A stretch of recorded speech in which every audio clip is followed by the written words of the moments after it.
सी D ए की जानिब से ओवरसीज़ पाकिस्तानियों के लिए नए सेक्टर सी 14 की कुरानदासी ई बुलेटिन के जरिए कर दी गई है। इस मौका पर chairman C D A Mohammad Ali Randhawa का कहना था कि सेक्टर सी 14 की कुरानदासी साफ और शफाफ अंदाज में की गई है, जिसमें मेरिट को मद्देनजर रखा गया है। इस बारे में मजीद जानते हैं अपने रिपोर्टर मनाजिर अली थीम की इस रिपोर्ट में। में सीडीए की जानब से नए प्लाटों की अलाटमेंट के हवाले से एक तकरीब का इनकाद किया गया, जिसमें इस्लामाबाद के वफाकी तरक्याती इदारे सीडीए ने अपने नए सेक्टर C14 के रिहायशी प्लाटों की अलाटमेंट के लिए कुरानंदाजी की। इस कुरानंदाजी में कुल 236 प्लाट अलाट किए गए। कुरानंदाजी में ई बेल्टिंग के जरिए नादरा की मदद हासिल की गई। सेक्टर C14 के रिहायशी प्लाटों की कुरानंदाजी की निगरानी खुद चेयरमैन सीडीए मोहम्मद अली रंधावा ने की। चेयरमैन सीडीए ने तकरीब से खिताब करते हुए कहा के ऊपर काम हो रहा है, तो हम गाय बगाए अपनी ऑक्शन के थ्रू और डिफरेंट सोर्स ऑफ रेवेन्यू के थ्रू हम डिफरेंट प्रोजेक्ट्स लेके आते हैं, वो आप लोग विटनेस भी करते हैं। And we will continue to have our development in Islamabad, और इंशाल्लाह ताला इस्लामाबाद के अंदर जो ऑलरेडी एग्जिस्टिंग सेक्टर्स हैं उनके अंदर भी जो इश्यूज हैं उनको भी हम रिजॉल्व कर रहे हैं। सो वी ब्रिंगिंग जी बिल्कुल, सीडीए का तो एक अच्छा रिकॉर्ड है, हमेशा अच्छा रहा है, तो ये टाइम पे डिलीवर करेंगे। जी, मेरा नाम शहजाद हुसैन है। सर आप किसको रिप्रेजेंट कर रहे हैं? मैं इस वक्त नादरा को रिप्रेजेंट कर रहा हूँ।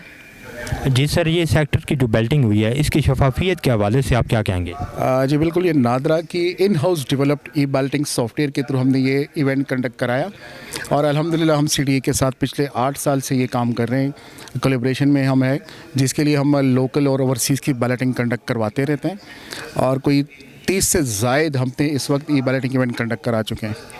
और शफाफियत इसमें ये कि हम इस बैलेटिंग में एक सीड वैल्यू इंसर्ट करते हैं, जो कि हमें उस वक्त इस इवेंट में मौजूद कोई भी ऑडियंस हो उनसे हम रैंडम नंबर लेते हैं, जो कि हम इंसर्ट करते हैं अपने सॉफ्टवेयर में, और उस मैकेनिज़्म के थ्रू हमारा एक रैंडम बैलेट जनरेट होता है। ठीक है सर। और सर अगर कोई बंदा इस पे सवाल उठाए कि इसकी शफाफियत पे हमें कोई शक है, तो आप इस बारे में क्या कहेंगे? नहीं, शफाफियत पे अल्हम्दुलिल्लाह आज तक किसी ने कोई सवाल नहीं उठाया, और ये बिल्कुल ह्यूमन इंटरेक्टिव इसमें बिल्कुल नहीं होती। ये टोटल एल्गोरिथम बेस है, और बैक एंड के हमने कोडिंग करके एक मशीन लैंग्वेज में ये सारी रैंडम रिज़ल्ट जनरेट करती है। ह्यूमन इंटरेक्शन इसमें ज़ीरो है। दोनों ने मिल के इसको बैलेटिंग की और ऑनलाइन चल रहा था। लोकेशन बड़ी अच्छी है, पहाड़ों के दामन में है, और ओवरसीज़ के लिए अच्छी कैटेगरी दी है, और माहौल जो है वो अच्छा है, और उसकी लोकेशन बहुत अच्छी है।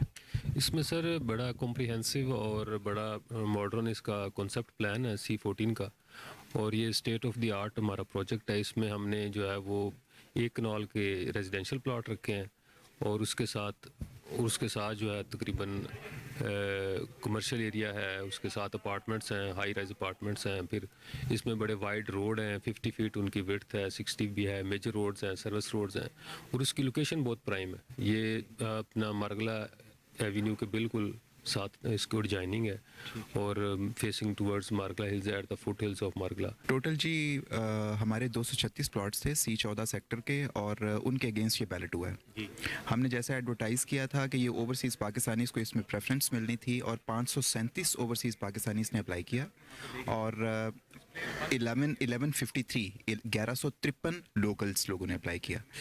ये जो बैलेटिंग हुई है ये सब की हमने की है, और 236 प्लॉट्स ओवरसीज़ पाकिस्तानीज़ को जब मिल जाएंगे तो उसके बाद ओवरसीज़ पाकिस्तानीज़ का ही फर्स्ट राइट होगा, वेटिंग लिस्ट उनमें जनरेट होगी, और जब वो कंप्लीट हो जाएंगे तो लोकल्स की बारी आ जाएगी। शहरियों ने सीडीए की जानब से नए सेक्टर C14 के कुरानंदाजी को ई बेल्टिंग नादरा के जरिए करवाने को सराहा। कैमरामैन कामरान के साथ मनाजिर अली तहीम।